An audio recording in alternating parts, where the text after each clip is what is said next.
Movie start అవగానే మనకి 2014 hospital సీన్ని చూపిస్తారు. అక్కడ వరద అనే అతను కంప్యూటర్లో డేటా రికార్డ్ చేయిస్తూ ఉంటాడు.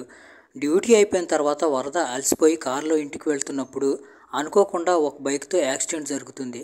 ఆ యాక్సిడెంట్లో భార్యాభర్త అక్కడికక్కడే చనిపోతారు.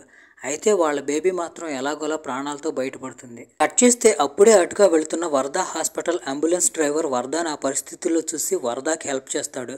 అందువల్ల వరద ఆ కేసులో ఇరుక్కుపోకుండా ఉంటాడు. పోలీసులకి అంబులెన్స్ డ్రైవర్ ఏదో కట్టుకథ అల్లి చెప్తాడు. వరద ఆ పిల్లోడిని తన దగ్గరే పెట్టుకుంటాడు.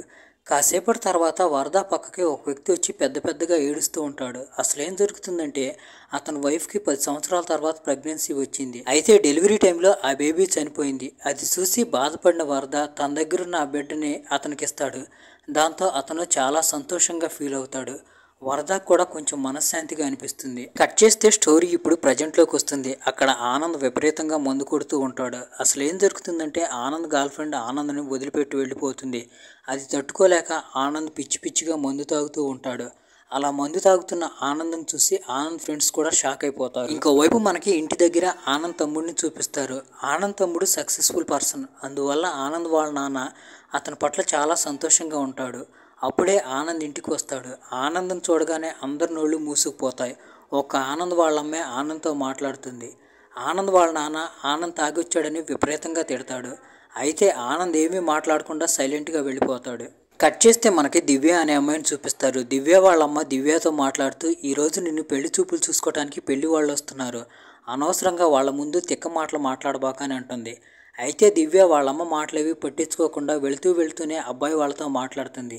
దాంతో వాళ్ళు అది చూసి అక్కడ నుండి పారిపోతారు. ఎందుకంటే వాళ్ళు దివ్యకి పిచ్చేమో అనుకుంటారు. దీని తర్వాత దివ్య వాళ్ళమ్మ దివ్యని ఒక డాక్టర్ దగ్గరికి తీసుకువెళ్తుంది. అక్కడ దివ్యకి ఆల్రెడీ ట్రీట్మెంట్ జరుగుతూ ఉంటుంది. ఇక్కడే మనకు తెలిసే ఇంకో విషయం ఏంటంటే దివ్య చిన్నప్పటి నుండి చాలా సెన్సిటివ్. దివ్య తన మనసులో ఏదీ దాచుకోలేదు. తర్వాత డాక్టర్ దివ్య వాళ్ళ అమ్మతో మాట్లాడుతూ ఈసారి మీరు కానీ దివ్యకి పెళ్లి చూపులు అరేంజ్ చేశారంటే అబ్బాయికి దివ్య కండిషన్ గురించి ముందే చెప్పండి అని చెప్తాడు. ఆ తర్వాత దివ్య తాను వాడుతున్న మెడిసిన్ పేర్లన్నీ ఆ డాక్టర్కి చెప్తుంది. ఇక్కడే మనకు తెలిసే ఇంకో విషయం ఏంటంటే దివ్య సెన్సిటివ్ అయినా కానీ అందరితో మాట్లాడుతున్నా కానీ తనకు మెమరీ పవర్ చాలా ఎక్కువ అని. ఇక్కడ ఇంకోవైపు ఆనంద్ వాళ్ళ ఇంటికి ఆనంద్ వాళ్ళ చిన్న తమ్ముడిని చూసుకోవడానికి అమ్మాయి వాళ్ళు వస్తారు. అయితే ఆనంద్ వాళ్ళ నాన్న వాళ్ళకి ఆనంద్ గురించి అసలేం చెప్పడు. ఎందుకంటే వాళ్ళ ముందు తన పరువు పోకుండా ఉండాలని. అయితే అప్పుడే ఆనంద్ అనుకోకుండా బయటకు వస్తాడు. అయితే ఆనంద్కి రాత్రి తాగింది ఇంకా దిగదు. దాంతో ఆనంద్ అక్కడే పడిపోయి బట్టల్లోనే ప్యాస్ పోసుకుంటాడు. అది చూసి అమ్మాయి తరపు వాళ్ళు ఆనంద్ వాళ్ళ నాన్నని తిట్టి ముందు నువ్వు మీ అబ్బాయిని సరి చేసుకో, తర్వాత పెళ్లి సంబంధాలు చూద్దుగాని అని అంటారు. వాళ్ళు అలా అనడంతో ఆనంద్ వాళ్ళ నాన్న చాలా బాధపడతాడు. తర్వాత ఆనంద్ వాళ్ళ నాన్న ఆనంద్ని పిచ్చి తిట్లు తిడతాడు. ఇలాంటి కొడుకు పగవాళ్ళకు కూడా ఉండకూడదు, వీడు ప్రశాంతంగా ఉండడు, ఇంకెవరిని ప్రశాంతంగా ఉండనీయడు అని తిడతాడు. ఆ తర్వాత ఆనంద్ ఫ్రెండ్స్ ఆనంద్ని రూమ్లోకి తీసుకువెళ్తారు. వాళ్ళు ఆనంద్ని కన్విన్స్ చేస్తూ ఇక నువ్వు తాగుడు మానేయి, అలాగే అమ్మాయిని కూడా మర్చిపో అని చెప్తారు. అందరూ అలా చెప్పడంతో ఆనంద్ కూడా తాగుడు మానేయాలని చెప్పి ఫిక్స్ అవుతాడు. తర్వాత ఆనంద్ తాగుడు మానేయటానికి ఒక ఆశ్రమానికి వెళ్తాడు. ఇంకోవైపు ఇక్కడ ఆనంద్ వాళ్ళ నాన్న ఆనంద్కి పెళ్లి చేయాలనుకుంటాడు. ఆనంద్ కోసం దివ్యని చూస్తాడు. దివ్య ఆనంద్ వాళ్ళ నాన్నకి చాలా బాగా నచ్చుతుంది. కొన్ని రోజుల తర్వాత పెళ్లి చూపులు జరుగుతాయి. పెళ్లి ఫిక్స్ అయిపోతుంది. ఎందుకంటే ఆనంద్ అసలు నోరు తెరిచి ఏం మాట్లాడడు. అలా చూస్తూ ఉండగానే పెళ్లి రోజు కూడా వచ్చేస్తుంది. పెళ్లిలో ఇద్దరు ఆడవాళ్ళు మాట్లాడుకుంటున్న మాటల్ని ఆనంద్ ఫ్రెండ్ వింటాడు. దివ్య పిచ్చిది, ఈ విషయం పెళ్లి వాళ్ళకి తెలియదట్టుకుంటా, అందుకనే వాళ్ళు పెళ్లి చేసుకుంటున్నారని వాళ్ళు అనుకుంటూ ఉంటారు. ఇదే విషయాన్ని ఆనంద్ ఫ్రెండ్ వెళ్ళి ఆనంద్ వాళ్ళ నాన్నకు చెప్తాడు. అయితే ఆనంద్ వాళ్ళ నాన్న ఆ మాటలను పెద్దగా పట్టించుకోడు. ఎందుకంటే ఆనంద్కి పెళ్లి అవటం అనేది పెద్ద గొప్ప విషయం అనుకుంటాడు ఆయన. దాంతో ఆనంద్ ఫ్రెండ్ ఆనంద్ దగ్గరికి వెళ్ళి అరే మామ, అమ్మాయి పిచ్చిదంట్రా, ఇప్పటికైనా కానీ సమయం మించిపోయింది లేదు, ఎప్పటికైనా ఈ పెళ్లి మానుకోమని అంటాడు. ఇంకోవైపు ఆనంద్ దివ్యాని చూస్తాడు. ఇదంతా తెలిసి దివ్య టెన్షన్ పడుతూ ఒక చోట నుంచొని ఉంటుంది. దాంతో ఆనంద్ దివ్య పక్కకు వెళ్ళి నేను దివ్యాని పెళ్లి చేసుకుంటానని చెప్తాడు. దాంతో దివ్య చాలా సంతోషంగా ఫీల్ అవుతుంది. ఆ తర్వాత ఫస్ట్ నైట్ రోజు రాత్రి వాళ్ళు చాలా మాటలు మాట్లాడుకుంటారు. తర్వాత వాళ్ళిద్దరూ ఇంటిమేట్ కూడా అవుతారు. తర్వాత వాళ్ళిద్దరూ వాళ్ళ కోసం ఒక ఇంటిని తీసుకుంటారు. అక్కడ వాళ్ళిద్దరూ చాలా సంతోషంగా ఉంటూ ఉంటారు. ఇంకోవైపు ఆనంద్ దాంతో పాటుగా జాబ్ కూడా చేస్తూ ఉంటాడు. ఆనంద్కి దివ్య అంటే చాలా ఇష్టం. ఇప్పుడు ఒకరోజు దివ్య ఆనంద్కి తనకు ప్రెగ్నెన్సీ వచ్చిందని చెప్తుంది. ఈ విషయం తెలిసి ఆనంద్ చాలా సంతోషంగా ఫీల్ అవుతాడు. ఆ తర్వాత నుంచి ఆనంద్ దివ్యని చాలా జాగ్రత్తగా చూసుకుంటూ ఉంటాడు. ఇంకోవైపు మనకు ఒక ముసలావిడిని చూపిస్తారు. ఆ ముసలావిడ హాస్పిటల్కి వచ్చి అయ్యి అమ్ముతూ ఉంటుంది. ఎవరో చూడకుండా ఉన్నప్పుడు చిన్నపిల్లల్ని తీసుకొని సైలెంట్గా వెళ్ళిపోతుంది. ఆ ముసలావిడిని ఎవరూ చూడరు. తర్వాత ఆ ముసలావిడ ఆ బేబీని తీసుకొని ఇంటికి వస్తుంది. ఇంకోవైపు మనకి ఆనంద్ వైఫ్ దివ్యాని చూపిస్తారు. దివ్యాకి డెలివరీ టైం దగ్గర పడటంతో దివ్యాని హాస్పిటల్లో జాయిన్ చేస్తారు. తర్వాత దివ్యాకి డెలివరీ అవుతుంది.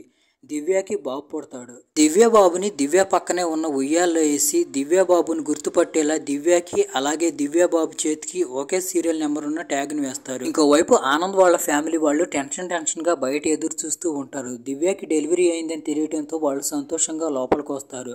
బాబు పుట్టాడని తెలియడంతో ఇంకా హ్యాపీగా ఫీల్ అవుతారు. వెంటనే ఆనంద్ వాళ్ళ నాన్న పూజారి గారికి ఫోన్ చేసి తన మనవడు పుట్టిన విషయం చెప్తాడు. పూజారి గారు మంచి సమయంలో పుట్టాడు, అదృష్టవంతుడవుతాడు, ఎందుకంటే అతనిది వృషభ రాశి అని చెప్తాడు. ఇంకోవైపు మనకి ఆ పిల్లల్ని ఎత్తుకెళ్లే ముసలావిడిని చూపిస్తారు. ఈసారి ఆ ముసలావిడ దివ్య ఉన్న హాస్పిటల్కి వస్తుంది. ఇంకోవైపు ఆనంద్ దివ్యాని చూడటానికి అక్కడికి వస్తాడు. అయితే అక్కడ బాబు ఉండడు. ఎందుకంటే బాబుని ఇంక్యుబేటర్లో పెడతారు. అక్కడైతే ఆక్సిజన్ బాగా వస్తుందని. కాసేపటి తర్వాత నర్సు అక్కడ నుండి బేబీని తీసుకొచ్చి దివ్యాకి ఇస్తుంది. అయితే దివ్య అందరూ షాక్ అయిపోయి ఒక విషయం చెప్తుంది. అదేంటంటే ఈ బేబీ నా బేబీ కాదు, ఎందుకంటే నా చేతులతో నేను ఎత్తుకున్నాను కాబట్టి నా బేబీయో కాదో నాకు తెలుసు అంటుంది. ఆ మాటలు విని నర్సు షాక్ అయిపోతుంది. తర్వాత అక్కడికి హెడ్ డాక్టర్ వస్తాడు. అదే విషయాన్ని దివ్య మళ్ళీ అతనికి కూడా చెప్తుంది. అయితే అక్కడికి వచ్చిన హెడ్ డాక్టర్ అలా జరగటానికి అస్సలు వీల్లేదని దివ్య అర్థం లేని మాటలు మాట్లాడుతుంది. డెలివరీ వల్ల స్ట్రెస్కి గురైందని, ఆ స్ట్రెస్ వల్ల అలాగే మాట్లాడుతుందని అంటాడు. అయితే హెడ్ డాక్టర్ అలా అన్నా కానీ దివ్య తన బిడ్డ మారిపోయిందని గట్టిగా వాదిస్తూ ఉంటుంది. ఇదంతా వింటున్న ఆనంద్కి దివ్య చెప్తుంది నిజమేనేమో అనిపిస్తుంది. ఎందుకంటే దివ్యకి కొంచెం పిచ్చున్న మాట వాస్తవమే కానీ ఆమె జరిగిన సంగతులను మర్చిపోదు. అందువల్ల ఆనంద్ నిజాలు తెలుసుకోవడానికి పోలీసులను అక్కడికి తీసుకొస్తాడు. అక్కడికి వచ్చి పోలీసులు ఎంక్వైరీ చేసినా కానీ వాళ్ళకి ఎలాంటి సాక్ష్యాధారాలు లభించవు. దాంతో పోలీసులు నీకు అంత అనుమానంగా ఉంటే ఒకవేళ నీ బిడ్డకి DNA టెస్ట్ చేయొచ్చు, దాంతో నిజమేదో తెలిసిపోతుంది అంటారు. ఆ మాటలు విని ఆనంద్ షాక్ అయిపోతాడు. అసలు ఏం చేయాలో ఆనంద్కి అర్థం కాదు. ఇదే విషయాన్ని ఆనంద్ తన ఫ్రెండ్కి చెప్తాడు. ఆనంద్ తనకు తెలిసిన ఒక అతన్ని తీసుకొస్తాడు. దాంతో ఆనంద్ తన కొడుకువి అలాగే దివ్య వెంట్రుకలకి DNA టెస్ట్ చేయిస్తాడు. ఆనంద్ ఇప్పుడు కంగారు పడుతూ ఉంటాడు, అసలు తన బిడ్డ ఎక్కడున్నాడోనని. తర్వాత ఆనంద్ అక్కడి నుండి తన ఫ్రెండ్ని తీసుకొని పోలీస్ స్టేషన్కి వచ్చి తన బిడ్డ గవర్నమెంట్ హాస్పిటల్లో కనిపెట్టకుండా పోయిందని రిపోర్ట్ రాసి కంప్లైంట్ ఇస్తాడు. ఆ కేసుని చిన్నస్వామి అనే పోలీస్కి సబ్మిట్ చేస్తారు. ఎందుకంటే ఆ టైంలో ఇంకా అక్కడ ఏ పోలీసులు ఉండరు. అయితే మొదట్లో చిన్నస్వామి ఈ కేసుని తీసుకోవడానికి ఒప్పుకోడు. ఎందుకంటే 3 నెలల్లో చిన్నస్వామిది రిటైర్మెంట్ ఉంది. అయితే పిల్లవాడి విషయం గురించి జాలిపడి తర్వాత చిన్నస్వామి ఈ కేసుని యాక్సెప్ట్ చేస్తాడు. తర్వాత చిన్నస్వామి ఈ కేసుని స్టడీ చేసి దాని గురించి ఎంక్వైరీ చేయడం స్టార్ట్ చేస్తాడు. చిన్నస్వామితో పాటు ఎంక్వైరీకి ఆనంద్ కూడా వెళ్తారు. చిన్నస్వామి ఒక వ్యక్తిని ఎంక్వైరీ చేస్తున్నప్పుడు అతను దాదాపుగా ఇలా తీసుకెళ్లే పిల్లలందరినీ బలియటానికి తీసుకెళ్తారని చెప్తాడు. ఆ మాటలు విని ఆనంద్ భయపడిపోతాడు. తర్వాత ఆనంద్ గత 10 రోజులుగా పిల్లలు కనిపించకుండా పోయిన మిస్సింగ్ కంప్లైంట్ ఇచ్చిన వాళ్ళ డేటా అంతా తీసుకుంటాడు. ఎందుకంటే తన దగ్గర ఉన్న బాబుని వాళ్ళ ఒరిజినల్ పేరెంట్స్ దగ్గరికి చేర్చాలని. అయితే అక్కడికి వెళ్ళి రిపోర్ట్ తీసుకుంటున్నప్పుడు రిపోర్ట్ ఇచ్చే వ్యక్తి ఆనంద్తో చెప్తాడు, పోయిన సంవత్సరం కూడా ఇలాంటి కేసులు చాలా వచ్చాయి. ఇలాంటి కేసుల్లో మామూలుగా పిల్లల్ని తీసుకెళ్ళి బలిస్తారు లేదా పుట్టిన వెంటనే బలిస్తారని చెప్తాడు. ఈ మాట విని ఆనంద్ బయటకు వచ్చి విపరీతంగా ఏడుస్తాడు. ఎందుకంటే తన బాబుని ఇప్పటికే బలిచ్చేశారు లేదా బలియటానికి సిద్ధం చేస్తున్నారోనని. తర్వాత చిన్నస్వామి ఇన్ఫార్మర్ చిన్నస్వామికి ఫోన్ చేసి నేనెవరో 2 వ్యక్తులు మాట్లాడుకుంటుంటే విన్నాను, వాళ్ళు బలి గురించి మాట్లాడుకుంటున్నారని చెప్తాడు. వాళ్ళిద్దరూ ఈ రోజు సాయంత్రం ఆ బిడ్డని బలివ్వాలనుకుంటున్నారని చెప్తాడు. ఇదే విషయం చిన్నస్వామి ఆనంద్కు ఫోన్ చేసి చెప్తాడు. వాళ్ళిద్దరూ కలిసి ఆ ప్లేస్కి వెళ్తారు. ఎలాగోలా కష్టపడి ఆ ప్లేస్ని కనుక్కుంటారు. అక్కడ నిజంగానే చిన్నపిల్లాడిని బలియటానికి రెడీ చేస్తూ ఉంటారు. అది చూసి ఆనంద్కి విపరీతమైన కోపం వస్తుంది. ఆనంద్ వాళ్ళని విపరీతంగా కొడతాడు. ఇంకోవైపు చిన్నస్వామి ఆ బేబీని కాపాడుతాడు. ఆ బిడ్డని ఆనంద్ చేతులతో పట్టుకుంటాడు. అయితే ఆ బిడ్డ తన బిడ్డో కాదో ఆనంద్కి అర్థం కాదు. అందుకనే ఆనంద్ ఆ బేబీని తీసుకెళ్లి దివ్యకి ఇస్తాడు. అయితే దివ్య ఆ బేబీని పట్టుకోవడంతోనే కాదు, ఈ బేబీ నా బేబీ కాదని అంటుంది. ఇలా ఆనంద్ చాలా చోట్ల పిల్లల కోసం వెతికి వాళ్ళని కాపాడుతాడు. తర్వాత ఆ పిల్లల్ని పోలీస్ స్టేషన్లో అప్పచెప్తాడు. ఎందుకంటే వాళ్ళు వాళ్ళ అమ్మా నాన్నలకు అప్పచెప్తారని. ఇంకోవైపు ఈ గ్యాప్లో ఆనంద్ హాస్పిటల్ పైన కూడా కేసు వేస్తాడు. ఇంకోవైపు ఆ కేసు హీరింగ్కి వస్తుంది. ఆ రోజు జడ్జి గారు మాట్లాడుతూ దివ్య దగ్గర ఉన్న బేబీని పోలీసులు ఎలాగైనా కానీ వాళ్ళ అమ్మా నాన్నలను వెతికి పట్టుకొని వాళ్ళకి అప్పగించాలని చెప్తాడు. దానికి దివ్య కూడా ఒప్పుకుంటుంది. జడ్జి గారు హాస్పిటల్ హెడ్ని ఎంక్వైరీ చేయమని చెప్పడంతో చిన్నస్వామి అక్కడికి వెళ్ళి హెడ్ని అలాగే మిగతా ఎంప్లాయీస్ని ఎంక్వైరీ చేస్తూ ఉంటాడు. అప్పుడు నర్సు చిన్నస్వామితో మాట్లాడుతూ బేబీ 8 గంటలకు పుట్టింది. నేను ఆనంద్కి 8:30కి బేబీని చూపించాను. అయితే తర్వాత ఇంక్యుబేటర్కి తీసుకువెళ్ళేటప్పుడే ఏదో గడబడి జరిగిందని చెప్తుంది. అక్కడ నుండి చిన్నస్వామి వెళ్ళి పెద్ద పెద్ద రౌడీలను కలిసి ఎంక్వైరీ చేస్తూ ఉంటాడు. వాళ్ళు పెద్ద పెద్ద కేసుల్లో ఇంతకుముందు జైలుకి వెళ్ళొచ్చిన వాళ్ళు. వాళ్ళని చిన్నస్వామి పిల్లల్ని కిడ్నాప్ చేసి గ్యాంగుల గురించి అడుగుతూ ఉంటాడు. అయితే అప్పుడే గజ అనే వ్యక్తి చిన్నస్వామికి కొంతమంది పిల్లల గురించి చెప్తాడు. అయితే వాళ్ళు అక్కడికి వెళ్ళి చూస్తే అక్కడ పెద్ద పిల్లలు ఉంటారు. కానీ ఆనంద్కి కావాల్సింది చిన్నపిల్లవాడు. ఇంకోసారి ఎంక్వైరీ చేయడానికని చిన్నస్వామి ఆనంద్ని తీసుకుని హాస్పిటల్కి వస్తాడు. అక్కడికి వచ్చినప్పుడు ఆనంద్కి ఆ ముసలావిడ కనిపిస్తుంది. అక్కడ ఆ ముసలావిడికి ఆనంద్ సామాన్లు ఎత్తుకెళ్ళటంలో సహాయం చేస్తాడు. అక్కడ నుంచి ఆ ముసలావిడ వెళ్ళిపోయిన తర్వాత ఆనంద్కి ఆ సంచిలో ఒక చిన్నపిల్లాడు చేయి చూసినట్టు గుర్తొస్తుంది. అంటే దీని అర్థం ఆ ముసలావిడ అక్కడ నుండి పిల్లలను దొంగతనంగా వెతికెళ్తుంది. దాంతో ఆనంద్ ఆ ముసలావిడ కోసం వెతుకుతాడు. అయితే ఎంత వెతికినా ఆ ముసలావిడ కనిపించదు. ఇంకోవైపు చిన్నస్వామికి హాస్పిటల్లో పనిచేసే నర్సు తొందరలోనే దుబాయ్ వెళ్ళబోతుందని తెలుస్తుంది. దాంతో చిన్నస్వామి ఈ విషయాన్ని ఆనంద్కి చెప్పి ఆ నర్సు మీద ఒక కన్నేసి ఉంచమని చెప్తాడు. దాంతో ఆనంద్ ఆ నర్సు ఇంటి దగ్గరే కాపలా కాస్తూ ఉంటాడు. అప్పుడే ఒక వ్యక్తి వచ్చి చిన్నపిల్లాడిని పెట్టిన కర్రల సంచిని అతనితో పాటు తీసుకువెళ్తాడు. దాంతో ఆనంద్ సైలెంట్గా అతన్ని ఫాలో అవుతాడు. ఇదే విషయాన్ని చిన్నస్వామి ఫోన్ చేసి చిన్నస్వామికి చెప్పి అతని లొకేషన్ పంపిస్తాడు. చిన్నస్వామి తనతో పాటు 2 కానిస్టేబుల్ని తీసుకుని అక్కడికి వస్తాడు. అయితే ఆనంద్ అక్కడికి వెళ్ళి చూస్తే అదంతా ఒక పెద్ద గ్యాంగ్. వాళ్ళు పిల్లల్ని మాయం చేసి అమ్ముకుంటూ ఉంటారు. అయితే ఆనంద్ ఆ పిల్లాడిని ఎలాగైనా అక్కడ నుండి కాపాడాలనుకుంటాడు. టైం చూసి ఆనంద్ పిల్లాడిని తీసుకుని అక్కడ నుండి పారిపోబోతూ ఉంటాడు. అయితే ఆ విషయం వాళ్ళకి తెలియడంతో ఆనంద్ మీద అటాక్ చేస్తారు. దాంతో ఆనంద్ వాళ్ళని పిచ్చి కుక్కలను కొట్టినట్టు కొడతాడు. అప్పటికి చిన్నస్వామి తన మనుషులను తీసుకుని అక్కడికి వస్తాడు. వాళ్ళందరూ కలిసి వాళ్ళని అరెస్ట్ చేస్తారు. తర్వాత ఆనంద్ ఇంకా దేనికోసం వెయిట్ చేస్తున్నారు, ఆ పిల్లాడిని తీసుకెళ్ళడానికి ఎవరో వచ్చి ఉంటారు కదా, వెళ్ళి వాళ్ళకి అప్పచెప్పండి అని అంటాడు. దాంతో వాళ్ళు ఆ పిల్లాడిని తీసుకెళ్ళి అప్పచెప్పడానికి వెళుతూ ఉంటారు. అయితే పిల్లాడిని తీసుకెళ్ళడానికి వచ్చిన వ్యక్తికి ఏదో కొంచెం డౌట్ రావడంతో అతను కారు వేసుకొని పారిపోబోతూ ఉంటాడు. చిన్నస్వామి ఆపడానికి ట్రై చేస్తాడు, కానీ ఆగడు. దాంతో ఆనంద్ గేట్ క్లోజ్ చేస్తాడు. దాంతో ఆ వ్యక్తి ఆగిపోవాల్సి వస్తుంది. చిన్నస్వామి అతను పట్టుకొని అరెస్ట్ చేస్తాడు. తర్వాత చిన్నస్వామి ఆ గ్యాంగ్లో ఉన్న మెంబర్స్ అందరినీ విడివిడిగా పెడతాడు. తర్వాత అతను కారులో ఉన్న వ్యక్తిని టార్చర్ చేస్తూ ఉంటాడు. అయితే అతన్ని ఎంత టార్చర్ చేసినా కానీ ఆ వ్యక్తి నాకేం తెలియదని ఒకే మాట మాట్లాడుతూ ఉంటాడు. తర్వాత చిన్నస్వామి ఆ దుబాయ్ వెళ్తున్న నర్సును కూడా అరెస్ట్ చేసి ఉంచుతాడు. ఆ నర్సు దగ్గరికి వచ్చి ఇంట్రాగేట్ చేస్తున్నప్పుడు చిన్నస్వామికి తెలిసే విషయం ఏంటంటే ఆ నర్సు 2 కమల పిల్లలు అనమాట. ఆ నర్సులాగే ఇంకొక అమ్మాయి ఉంటుంది. అయితే ఈ విషయం ప్రపంచానికి తెలియకుండా దాచుంచుతుంది. అయితే చిన్నస్వామి ఆ పరదాని ఇప్పుడు ఓపెన్ చేశాడు.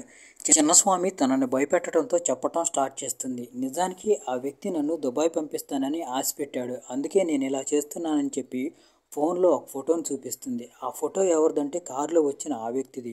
తర్వాత చిన్నస్వామి ఆ ముసలావిడిని కూడా ఇంట్రాగేట్ చేస్తాడు. అయితే మొదట్లో ఆ ముసలావిడ ఏం చెప్పదు. కాసేపటి తర్వాత నేను అక్కడికి వచ్చింది పిల్లవాడిని కిడ్నాప్ చేయడానికి కాదు, పిల్లవాడిని అక్కడ పెట్టడానికి అని చెప్పి ఆ మాటలు విని ఆనంద్ షాక్ అయిపోతాడు. ఆ రోజు నువ్వు ఎక్కడ పిల్లవాడిని తీసుకెళ్లావని అడుగుతాడు. నువ్వు ఆ బిడ్డను ఎక్కడి నుండి తెచ్చావు, ఎక్కడ మార్చావు అని అడగడంతో ఆ ముసలావిడ చెప్పిద్ది. దాంతో ఆనంద్ ఇంటికి వెళ్ళి ఇదే విషయాన్ని దివ్యకి చెప్తాడు. అయితే దివ్య ఎక్కువసేపు ఆలోచించకుండా ఆ కపుల్కి ఆ బేబీని ఇచ్చేస్తుంది. వాళ్ళ బిడ్డ వాళ్ళ దగ్గరికి రావడంతో ఆ కపుల్ అయితే చాలా హ్యాపీగా ఫీల్ అవుతారు. కానీ దీని తర్వాత దివ్య పరిస్థితి ఇంకా దిగజారిపోతుంది. అలా కొన్ని రోజులు గడిచిపోతాయి. చిన్నస్వామి ఎప్పుడు కూడా ఆ కారులో ఉన్న వ్యక్తిని అతని కస్టడీలోనే పెట్టుకున్నాడు. చాలాసేపు టార్చర్ చేయడం వల్ల నేను ఈ పిల్లల్ని కిడ్నాప్ చేసే గ్యాంగ్తో కలిసి 4 సంవత్సరాలుగానే పనిచేస్తున్నాను. వాళ్ళు ఇంతకుముందు చాలా కాలం నుంచి ఈ వృత్తిలో ఉన్నారు. నన్ను ఈ గ్యాంగ్లోకి రాజేంద్ర అనే వ్యక్తి తీసుకొచ్చాడు. అతను హాస్పిటల్కి సెక్యూరిటీని సప్లై చేస్తూ ఉంటాడని చెప్తాడు. ఈ విషయం తెలియడంతో చిన్నస్వామి ఆనంద్ కలిసి రాజేంద్ర దగ్గరికి వెళ్తారు. అయితే ఆనంద్ వాళ్ళు అక్కడికి వెళ్ళేసరికి ఎవరో రాజేంద్ర పైన అటాక్ చేస్తారు. రాజేంద్రని కాపాడాలని ఆనంద్ చాలా ట్రై చేస్తాడు. కానీ వాళ్ళు రాజేంద్రని చంపి వాళ్ళు అక్కడి నుండి వెళ్ళిపోతారు. రాజేందర్ చచ్చిపోయేసరికి ఆనంద్కి ఏం చేయాలో అర్థం కాదు. ఇప్పుడు అసలైన వాళ్ళని ఎలా పట్టుకోవాలో ఆనంద్కి అర్థం కాదు. ఇంకోవైపు రాజేందర్వి అంతిమ సంస్కారాలు జరుగుతూ ఉంటాయి. అప్పుడే అక్కడికి చాలా డబ్బున్న ఒక వ్యక్తి వస్తాడు. ఆ వ్యక్తి ఎవరో కాదు, వరద. రాజేంద్ర ఎవరో కాదు, ఆ రోజు వరదకి హెల్ప్ చేసిన అంబులెన్స్ డ్రైవరే రాజేందర్. ఇంకోవైపు చిన్నస్వామి నిద్రపోతూ ఉంటాడు. అప్పుడే గజ దగ్గర నుంచి చిన్నస్వామికి కాల్ వస్తుంది.